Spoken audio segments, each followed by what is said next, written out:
सभी मुस्लिम लीडर के माध्यम से स्वागत करता हूँ। सही मायनों में मुस्लिम समाज के कब्रिस्तान का जो सब्जेक्ट था, सब्जेक्ट 2019 में पैदा हुआ।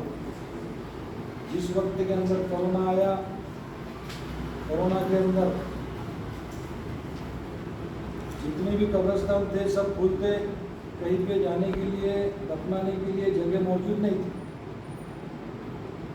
क्योंकि अपने नासिक शहर के अंदर जितने भी कब्रिस्तान हैं, जितने भी दफन भूमि है, ये सब प्राइवेट ट्रस्ट के हैं, प्राइवेट मालिकी के।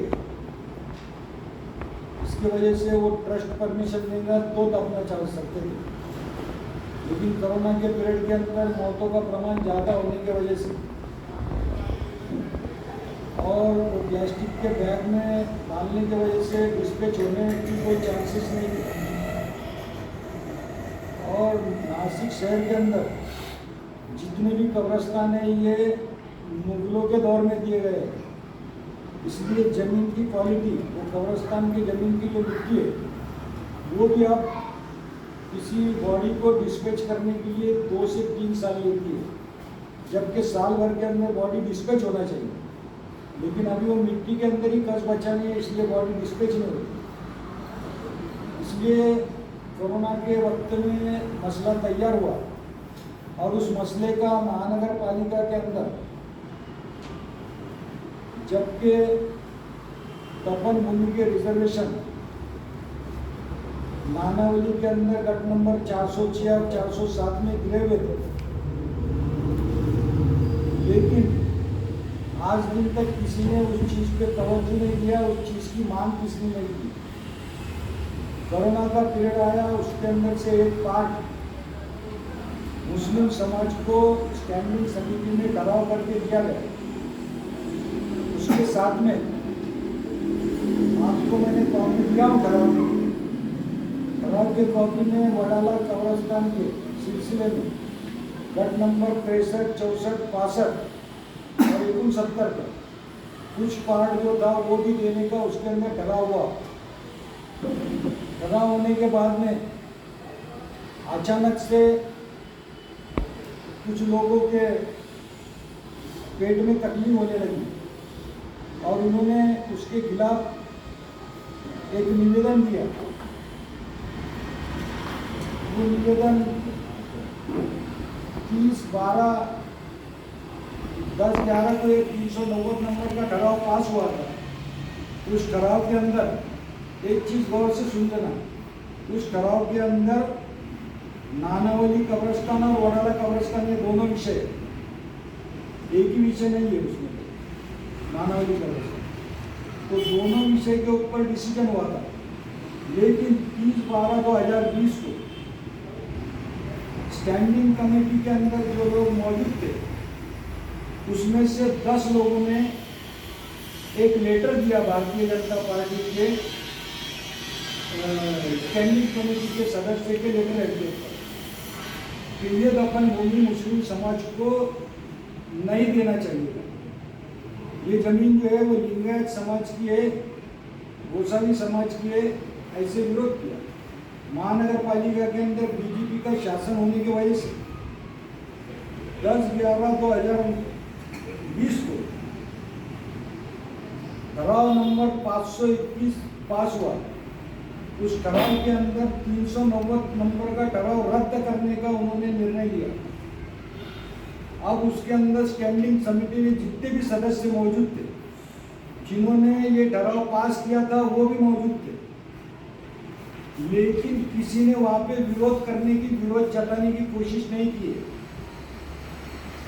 जो ठहराव 521 नंबर का है ये सर्वानुमते पास हुआ है, यानी महानगर पालिका के स्टैंडिंग समिति के अंदर, वो सभा के अंदर जो लोग मौजूद थे जितने भी, उन सबों ने मिलकर वो ठहराव रद्द करने का काम किया। उसके अंदर जो लोग अवेलेबल थे, जिन्होंने विरोध का लेटर दिया था, वो विरोध का लेटर भी मैंने आपको दिया। जो ठहराव कैंसिल हुआ था उसके अंदर कौन कौन थे उनका भी दिया।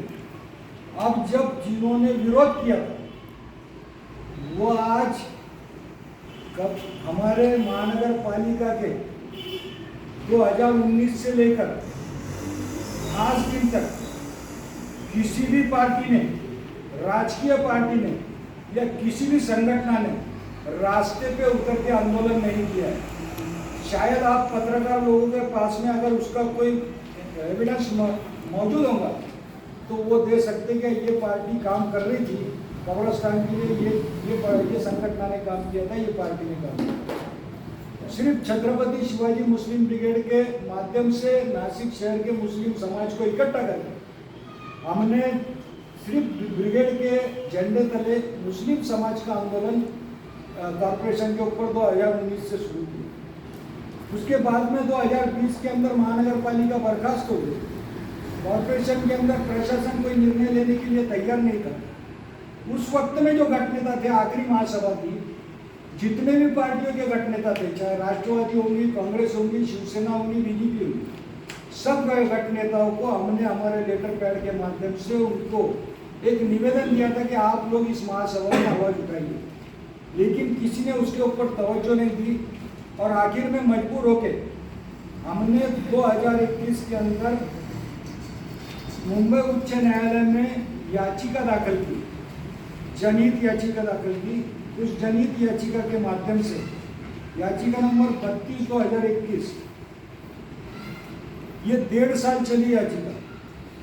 इसके ऊपर 4/7/2022 को एक निर्णय आया कि नानावली, क्योंकि उस वक्त में सिर्फ हम नानावली की डिमांड कर रहे थे, इसलिए 406 407 नंबर का जो निकाल आया उसके अंदर ये कहा गया कि कागदपत्रांची तपासणी करून ही जागा मुस्लिम समाजाच्या ताब्यात देण्यात आली। लेकिन महानगरपालिका के ऊपर और बीजेपी का शासन होने की वजह से बाकी के बीजेपी नेताओं का महानगरपालिका के अधिकारियों पे दबाव था, इसलिए उन्होंने उसको मिसअंडरस्टैंडिंग किया, हाईकोर्ट को भी मिसअंडरस्टैंडिंग किया और ये बताया गया कि वडाले की 63, 64, 65 नंबर की जगह ये हमने मुस्लिम समाज को अलर्ट कर दिए। जब हमने कलेक्टर ऑफिस से माहिती के अधिकार में माहिती निकाली और कुछ लोग ये भी कोशिश कर रहे थे कि हमने 63, 64, 65 का ठहराव पास किया, कुछ लोगों ने होल्डिंग लगाया, 60 करोड़ रुपए हमने सैंक्शन किया, इस टाइप के एडवर्टाइजिंग की गई, पोता भर के नारियल लिए गए, पेटी भर के शालें ली गई, लेकिन किसी ने कोई काम नहीं किया था। 2021 में कलेक्टर ने वो ठहराव इनका रद्द करके इनके मुंह पे मार दिया था। उसकी वजह ऐसी थी कि कलेक्टर ने महानगर पालिका को एक लेटर दिया था कि आप पैसों का इंतजाम कीजिए, लेकिन इन्होंने खाली बाहर लोगों को बताने के लिए 60 करोड़ बताए, लेकिन कलेक्टर के पास में जमीन एक्वायर करने के लिए इन्होंने पैसे दिए नहीं। इसलिए वो ठहराव उस वक्त में कलेक्टर ने वापस किया। हमने फिर दिसंबर 2022 के अंदर कंडेम ऑफ द कोर्ट महानगर पालिका के खिलाफ PIL नंबर 3/2023 दाखिल किए। 3/2023 का कंटिन्यू पिटीशन चल रहा है। स्टार्ट में उसके लिए लेट इसलिए हुआ कि जो पिछले बार महानगर पालिका का एडवोकेट था जस्टिस मारने, वो मारने महानगर पालिका के एडवोकेट थे और वो जी हाईकोर्ट के अंदर, मुंबई हाईकोर्ट में जज बन गया है और उनके सामने अपना पिटीशन जाने की वजह से उन्होंने कहा कि ये केस मेरे सामने नहीं चल सकता, इसलिए आप दूसरा जज अपॉइंट होने तक आपको इसको सुनना पड़ेगा। और उसके बाद में 8 महीने के बाद में जस्टिस उपाध्याय जब वहाँ पे रुजू हुए, उसके बाद में जस्टिस उपाध्याय के पास में केस चल रहा है और अभी भी कल की तारीख है, कल की तारीख के अंदर भी ये चीज़ें सामने आने वाली है। तो हमारी लड़ाई जो थी ये ब्रिगेड के माध्यम से चल रही थी और मुस्लिम समाज के माध्यम से चल रही थी।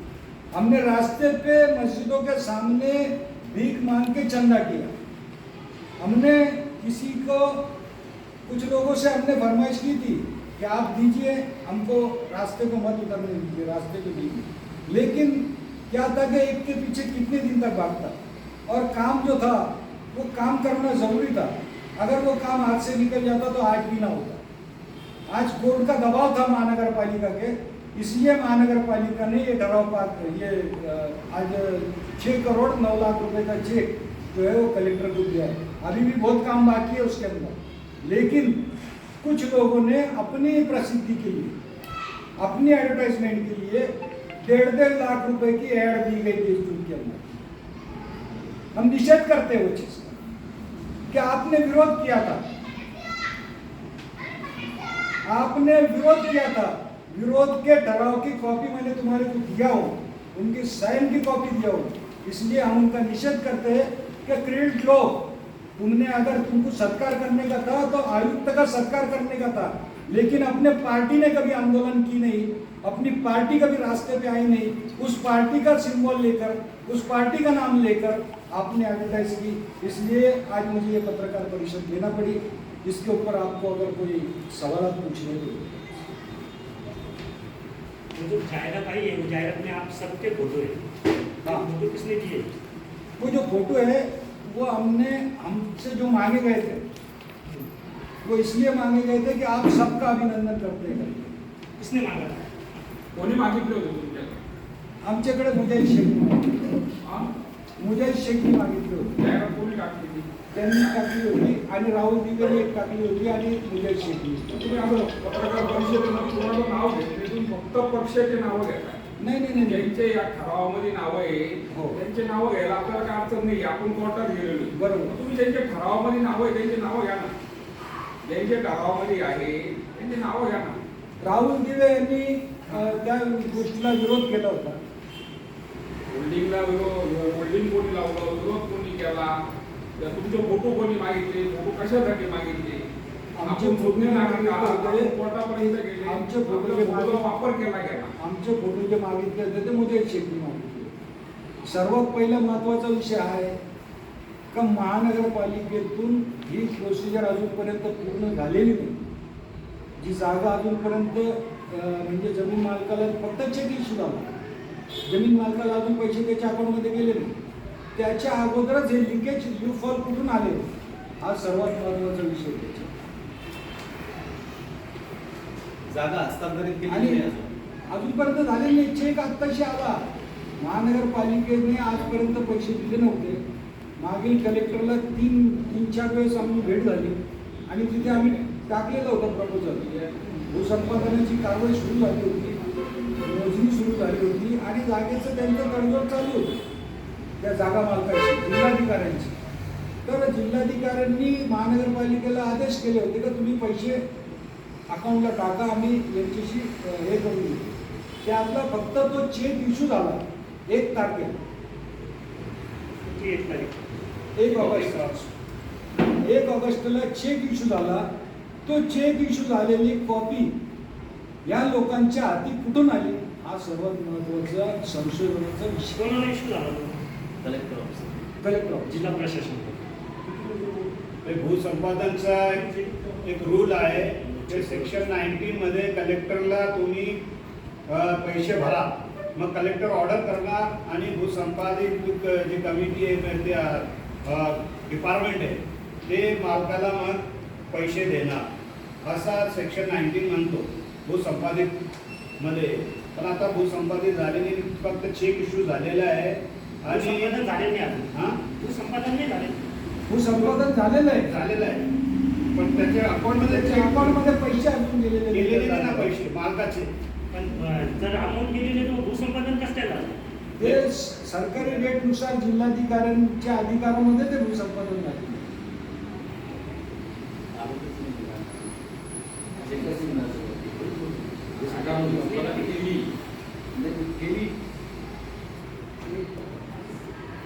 हस्तांतरण म्हणजे होणार नाही तोपर्यंत, जोपर्यंत चेक होणार नाही तोपर्यंत जागा भूसंपादन झाली ना. भूसंपादन जागा जिल्हा प्रशासनाला झालेली आहे. हो. हा? आता जिल्हा प्रशासन ज्या वेळेस तिची अमाऊंट, शासकीय अमाऊंट त्या व्यक्तीला देईल, संबंधित व्यक्तीला, तर ती जागा हस्तांतरित ती होईल ना. जागा हस्तांतरित अजून होईल. हस्तांतरित झालेली नाही. ती जागा हस्तांतरित होईल आणि त्यानंतर ती महानगरपालिका हँडओव्हर होईल. तिथे गेलेलं नाही म्हणजे अजून तो. नाही, आणि ते मिळकत विभागाला जाईल आणि मिळकत विभाग त्याच्यानंतर आपल्याला देईल. त्याच्या अगोदरच म्हणजे जागेपासून अजून पोहोचून दे. जागेवर उठल्यानंतर हे ती घ्यायला त्याला अजून राजकारण चालू आहे ना. गेला. याला किती काय भेटला त्यांनी सगळ्यांना सांगितलं ना. हाँ